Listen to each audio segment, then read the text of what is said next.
Welcome to vision academy. நம்ம daily current affairs பார்த்துட்ருக்கோம். இன்றைக்கான current affairs Tamil. Date 6th April 2019. முதல்ல நம்ம பார்க்க போகிறது தமிழக நிகழ்வுகள். தூத்துக்குடி மாவட்டத்தின் அதிச்சநல்லூரில் இருந்து கண்டெடுக்கப்பட்ட பழமையான பொருட்கள் கார்பன் கால கணிப்பின் மூலம் கிமு 905 முதல் 696க்கு இடைப்பட்ட காலத்தை சேர்ந்தவை என்று உறுதி செய்யப்பட்டுள்ளது. தோல் கைவினைப் பொருட்களின் கார்பன் கால கணிப்பானது அமெரிக்காவில் உள்ள பீட்டர் அனாலிட்டிக் பரிசோதனை ஆய்வகத்தில் நடைபெற்றது. இதிலிருந்து கேள்வி எப்படி வரலாம்னு பார்த்தீங்கன்னா, தூத்துக்குடி மாவட்ட அதிச்சநல்லூரில் இருந்து கண்டெடுக்கப்பட்ட பழமையான பொருட்கள் எந்த காலத்தை சேர்ந்தவை? இதோட விடை கிமு 905 முதல் கிமு 696 வரை. அடுத்து நம்ம பார்க்க போகிறது இந்திய நிகழ்வுகள். இந்திய ரிசர்வ் வங்கியானது தனது ரிப்போ விகிதத்தை 0.25 புள்ளிகள் குறைத்து 6% நிர்ணயித்துள்ளது. மேலும் தற்போதைய நிதியாண்டின் ஜிடிபியின் முந்தைய கணிப்பான 7.4% இருந்து குறைந்து ஜிடிபி ஆனது 7.2% இருக்கும் என்று கணித்துள்ளது. குறிப்பு: ரிப்போ விகிதம், ரிப்போ ரேஷியோ என்பது இந்திய ரிசர்வ் வங்கியானது மற்ற வணிகம் சார் வங்கிகளுக்கு கடன் வழங்கும் விகிதம் ஆகும். இதிலிருந்து கேள்வி எப்படி வரலாம்னு பார்த்தீங்கன்னா, இந்திய ரிசர்வ் வங்கியின் தற்போதைய ரிப்போ விகிதம் என்ன? இதோட விடை 6%. அடுத்து நம்ம பார்க்க போகிறது உலக நிகழ்வுகள். தென்கொரியாவின் நாடு தழுவிய அளவில் 5G அதிவேக இணைய சேவை தொடங்கப்பட்டுள்ளது. இதன் மூலம் உலகிலேயே அதிவேக இணைய சேவை தொடங்கியுள்ள முதலாவது நாடாக தென்கொரியா உருவெடுத்துள்ளது. குறிப்பு: 5G சேவையை தொடங்கிய முதல் மாவட்டம் ஷாங்காய், சீனா என்பது குறிப்பிடத்தக்கது.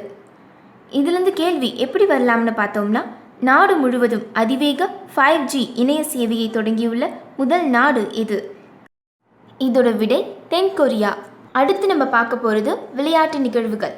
சர்வதேச கால்பந்து கூட்டமைப்பு தரவரிசை பட்டியலில் இந்திய கால்பந்து அணி 101வது இடத்தை பிடித்துள்ளது. இப்பட்டியலில் பெல்ஜியம் அணி முதல் இடத்தில், பிரான்ஸ் அணி 2வது இடத்திலும் உள்ளது. ஆசிய நாடுகளின் பட்டியலில் இந்தியா 18வது இடத்தை பிடித்துள்ளது. இதிலிருந்து கேள்வி எப்படி வரலாம்னு பார்த்தோம்னா, சர்வதேச கால்பந்து கூட்டமைப்பு தரவரிசை பட்டியலில் இந்திய கால்பந்து அணியின் நிலை என்ன? இதோட விடை 101வது இடம். அடுத்து நம்ம பார்க்க போகிறது அறிவியல் மற்றும் தொழில்நுட்ப செய்திகள். உயிரணு மற்றும் மூலக்கூறு உயிரியல் மையத்தை CCMB centre for cellular and molecular biology சேர்ந்த ஆராய்ச்சியாளர்கள் பாக்டீரியாக்களின் செல் சுவரை உடைப்பதில் உதவுகின்ற முரைன் எண்டோபெடியாசிஸ் என்ற நொதியை கண்டுபிடித்துள்ளனர்.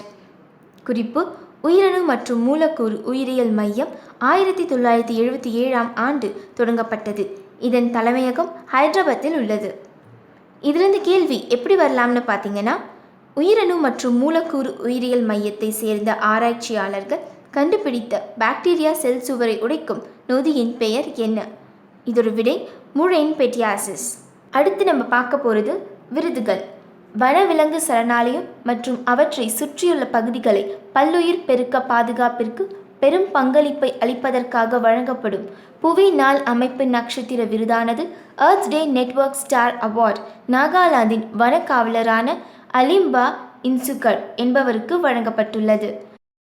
புவி நாள் அமைப்பானது 1970ஆம் ஆண்டு ஏப்ரல் 22 அன்று ஏற்றப்பட்டது.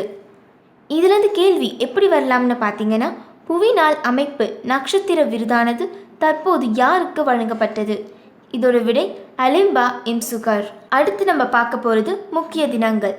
தேசிய கடல்சார் தினம் ஏப்ரல் 5, நேஷனல் மேரிடைம் டே. இந்திய கப்பல் துறையின் மக்களுக்கு வெளிக்காட்டும் வகையில் ஒவ்வொரு ஆண்டும் ஏப்ரல் 5 அன்று தேசிய கடல்சார் தினம் அனுசரிக்கப்படுகிறது. தேசிய கடல்சார் தினமானது ஏப்ரல் 5, 1964 முதல் கடைபிடிக்கப்பட்டு வருகிறது.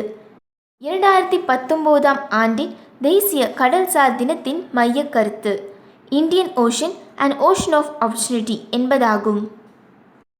இதிலிருந்து கேள்வி எப்படி வரலாம்னு பார்த்தீங்கன்னா, தேசிய கடல்சார் தினமானது எந்த நாளில் கடைபிடிக்கப்படுகிறது? இதோட விடை ஏப்ரல் 5. இவ்வளோ நேரம் நம்ம கரண்ட் அஃபேர்ஸ் பார்த்துட்டு இருந்தோம். அடுத்து நம்ம நேற்று கேட்ட குவிஸ்க்கான ஆன்சர்ஸை பார்க்கலாம். முதல் கேள்வி: சர்வதேச அளவிலான நவீன கால்நடை பூங்காவானது தமிழகத்தில் எங்கு அமையவுள்ளது?